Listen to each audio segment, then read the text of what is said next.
สวัสดีท่านผู้ชมเนาะสำหรับผู้ใดที่ติดปัญหาปุ่มปิดเปิด Oppo A5s เนาะมันสีบีบยากเปิดยากเนาะบีบยากแล้วก็เปิดยากเนาะตัวนี้คือบัตรใดบัตรบ่ได้เนาะเวลาบีบเนาะหรือว่ามันสิดับไปเองเนาะตัวนี้เป็น Oppo A5s เนาะ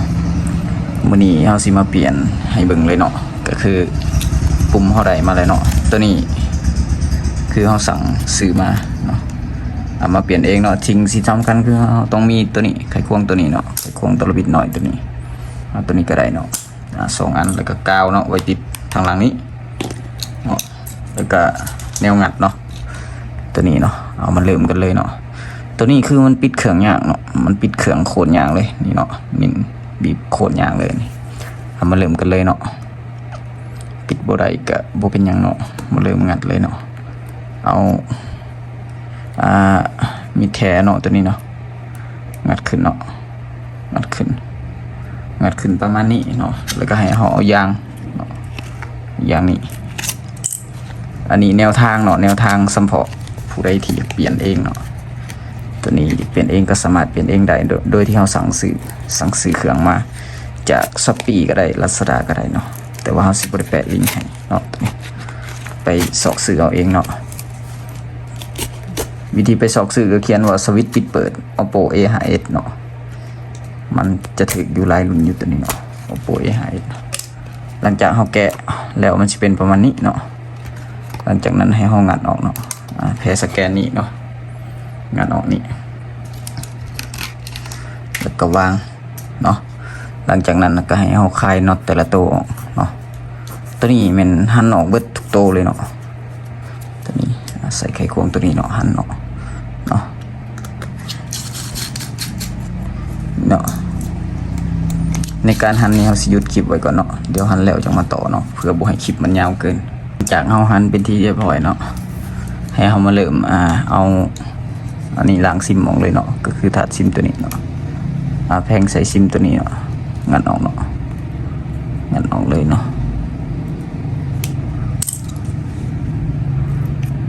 ดึงออกมานี่เนาะก็สิมีซิมเนาะตัวนี้ให้เราจิ้มเข้าไปเนาะจิ้มเข้าไปแล้วก็ขูดออกไปจังสีเลยเนาะวิธีแกะของมันตัวนี้เนาะตัวนี้บ่งัดแห้งไปได้เนาะเพราะยันบดีลูกค้าครับตัวนี้นี่เนาะโทรศัพท์หลายปีมันกระโดกเนาะค่อยๆงัดออกนี่มันติดกาวเนาะปุ่มก็เหียสะเลยเนาะปุ่มขังตัวนี้เก็บไว้ให้คือเก่าเนาะตัวนี้เป็นปุ่มปิดเปิดเนาะแกะออกมามันจะเป็นประมาณนี้เนาะหลังจากนั้นมันจะมีน็อตอีกตัวหนึ่งเนาะให้เอาคลายน็อตตัวนี้คลายน็อตตัวนี้ออกเนาะจึงสามารถงัดขึ้นได้ตัวนี้นี่หลังจากนั้นให้ปลดตัวนี้เนาะปลดแพรแบตนี่แล้วก็แพรสากนี่เนาะแพรสากตัวนี้แล้วก็ตัวนี้เป็นสายแพรจอเนาะหลังจากนั้นก็ยกบอร์ดขึ้นเลยเนาะยกขึ้นมานี่เนาะปุ่มเขาเสียเอามาใส่นี่เนาะตัวนี้แกะออกมาเบิ่งก่อนเนาะ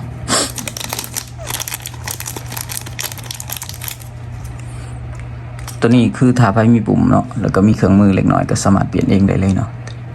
หลังจากนั้นให้เอามางัดตัวนี้ขึ้นเนาะ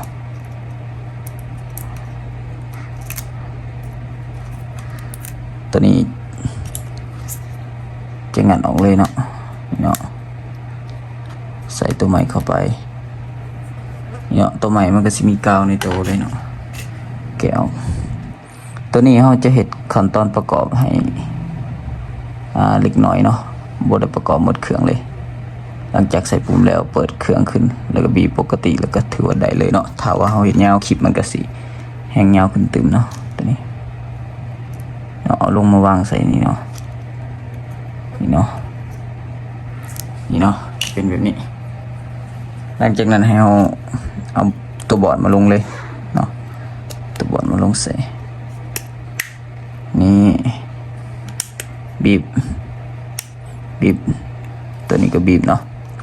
หลังจากนั้นสิ่งสำคัญอย่าลืมเนาะอันนี้ใส่สัญญาณตัว 4G เนาะตัวนี้ 4G 2G นี่เนาะหลังจากนั้นก็ให้มาลองเปิดเบิ่งเนาะ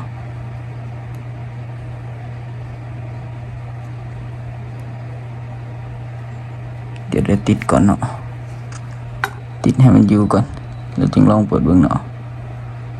ตัวนี้อีกซ่าแน่ๆนึงเนาะหลอกเก่าออกก็ติดเลยเนาะติดให้มันอยู่เลย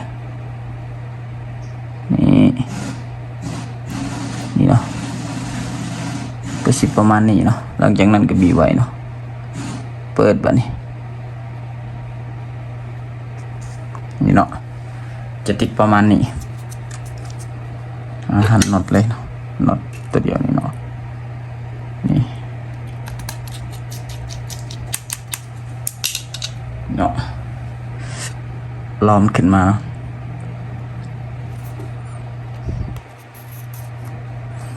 สำนี้ก็ถือว่าเป็นอันเสร็จสิ้นเนาะบีบเบิ่งก็สามารถบีบได้แล้วบัดนี้เนาะเดี๋ยวถ้ามันขึ้นเดี๋ยวเราบีบให้เบิ่งเนาะนี่เนาะหลังจากนั้นก็บีบเบิ่งเนาะนิ่นไว้ก่อนเนาะเพราะว่ายังทันหันน็อตเนาะนี่เนาะเห็นบ่ก็ถือว่าได้ปกติแบบนี้เนาะนี่สิประมาณนี้เนาะส่วนวิธีประกอบต่างๆนี่เราสิบ่ได้ประกอบให้เบิ่งเนาะเราจะมาเปลี่ยนแล้วก็ประกอบบอร์ดลงให้มันเปิดติดได้สำนี้เนาะขอบใจหลายๆเนาะที่ติดตามครับชมคลิปจนจบเนาะถ้าว่ายังเอาเฮ็ดคลิปแบบใดก็สามารถคอมเมนต์กันเข้ามาได้เนาะถ้าว่ามีเครื่องคือแบบนี้เขาก็จะเฮ็ดให้เบิ่งเนาะ